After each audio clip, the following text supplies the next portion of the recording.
quiet. No abortions, even for incestuous rape. The unification of church and state, loopholes for corporations, suppression of freedom of the press, the elimination of the direct election of senators, no unemployment insurance, no Medicaid, privatized Social Security. The Tea Party in its own words in my special comment next. Now, as promised, a special comment on the madness of the Tea Party and the elections of next Tuesday. It is as if a group of moderately talented performers has walked on stage at a comedy club on improv night. Each hears a shout from the audience consisting of a bizarre but just barely plausible fear or hatred or neurosis or prejudice. And the entertainment of the evening is for each to take their thin, absurd premise and build upon it a campaign for governor or congressman or senator. The problem is, of course, when it turns out that there is no audience shouting out gags, just a cabal of corporations and the U.S. Chamber of Commerce and political insider bloodsuckers like Karl Rove and Dick Armey and the Chicken Little chorus of Rush Limbaugh and Glenn Beck. And the instructions are not to improvise a comedy sketch, but to elect a group of unqualified, unstable individuals who will do what they are told in exchange for money and power and march this nation as far backward as they can get. Backward to Jim Crow, or backward to the breadlines of the 30s, or backward to hanging union organizers, or backward to the trusts and the robber barons. Result? The Tea Party. Vote backward. Vote Tea Party. And if you are somehow indifferent to what is planned for next Tuesday, it is nothing short of an attempted use of democracy to end this democracy, to buy America wholesale and pave over the freedoms and the care we take of one another, which have combined to keep us the envy of the world. You do not think your freedom is at stake next Tuesday? The Tea Party and Republican candidate for senator from Nevada, Sharon Angle, just decried divorce and Social Security as some of this nation's, quote, wicked ways. Mrs. Angle also compared rape to, quoting, lemon in a lemon situation in Lemonade. She would deny an abortion even to a teenage girl who had been raped by her own father. The Tea Party and Republican candidate to be the only congressman in Delaware, Glenn Urquhart, said there is no problem that abortion can't make worse. I know good friends who are the product of rape. Mr. Urquhart also says he does not believe the phrase separation of church and state was said by Thomas Jefferson. He thinks it was Hitler. The next time your liberal friends ask you about the separation of church and state, ask them why they are Nazis. The Tea Party and Republican candidate in the Ohio 9th, Rich Ayotte, not only ran around in a Nazi uniform celebrating their military tactics, but implies he is a veteran, and as late as this March listed his occupation as soldier, even though the volunteer militia to which he belongs has never been called, will never be called to any active service in the 29 years in which he has belonged to it. Mr. Ayotte now claims Mr. Boehner is campaigning with him over the final days. It's more than just dress up. They mean business, literally. The Tea Party and Republican candidate for New Jersey's 3rd House seat, John Runyon, defended corporate tax loopholes. Loopholes are there for a reason.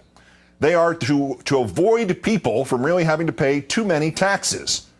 The Tea Party and Republican candidate for the Senate in West Virginia, John Racy, explained, quote, I made my money the old-fashioned way. I inherited it. I think that's a great thing to do. I hope more people in this country have that opportunity as soon as we abolish inheritance tax in this country.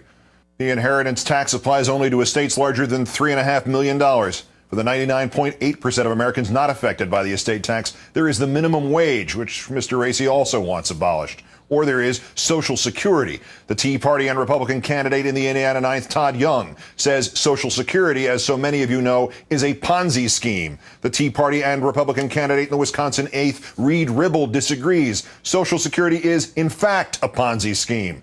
The Tea Party and Republican candidate in the Arizona 8th, Jesse Kelly, wants to resurrect President Bush's scam to transform Social Security into private investment accounts so the government can force you to spend part of your paycheck on Wall Street commissions and so that market manipulators can wipe out your retirement money. The Republican candidate in the Wisconsin 1st, Congressman Paul Ryan, has a more sophisticated plan. Personal investment Social Security, guaranteed dollar for dollar by the government. A fiscal fountain of youth until you find out its cost. Ryan would pay for it by taxing the health insurance you get from your employer. If you are not employed, Mrs. Angle of Nevada says unemployment benefits can neither be increased or extended because that has caused us to have a spoilage with our ability to go out and get a job. There are jobs that do exist. That's what we're saying, is that there are jobs. The Tea Party and Republican candidate for senator in Alaska, Joe Miller, says this is academic because unemployment insurance is unconstitutional. His own wife received unemployment insurance after losing a temp job he got for her. Mr. Miller also called Medicaid unconstitutional. It proved his entire family had received Medicaid funds. Mr. Miller also claims Social Security is unconstitutional. Yet hypocritically, he says it should still be paid out. And then the entire issue dumped into the laps of the states. The Republican and Tea Party candidate for senator in Colorado, Ken Buck, would not stop at butchering just Social Security. Would a Veterans Administration hospital that is run by the private sector be better run than by the public sector? In my view, yes. The Tea Party and Republican candidate in the Pennsylvania 4th, Keith Rothfuss, has promised to overturn anything the Supreme Court decides with which he disagrees.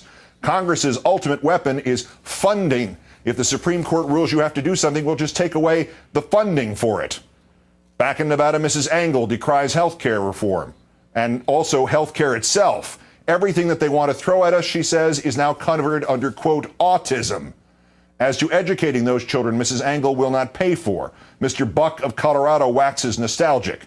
In the 1950s, we had the best schools in the world, and the United States government decided to get more involved in federal education. Well, since we've made education worse, we're going to get even more involved.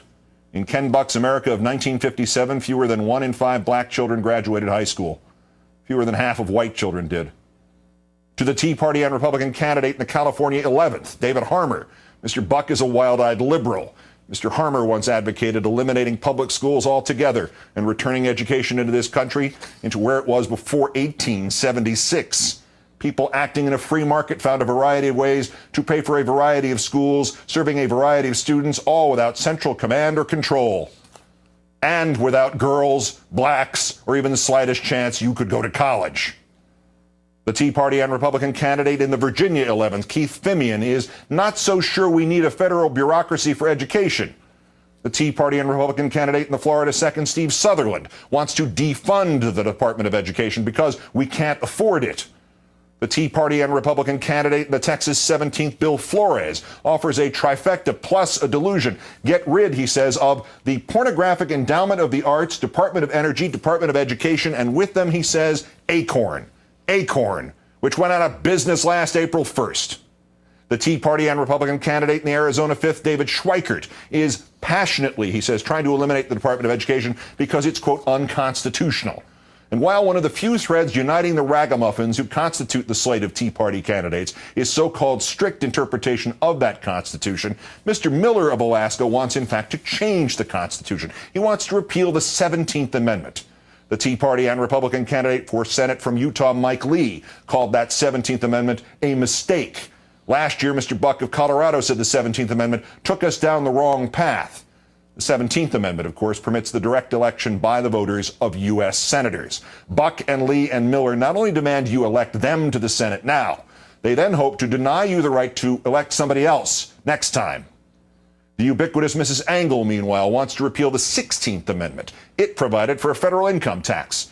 Mrs. Engel does not explain how, without that tax, the federal government would pay for keeping out the Mexicans she specifically attacks in her newest commercial.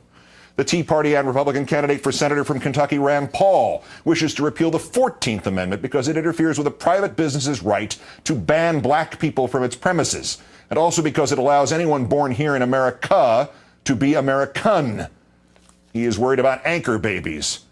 The Republican candidate for the 1st District of Texas, Louis Gohmert, fears not anchor babies, but terror babies, unborn infants, brought to this country in the womb, ready for American citizenship and pre-programmed to blow things up 15 or 20 years from now.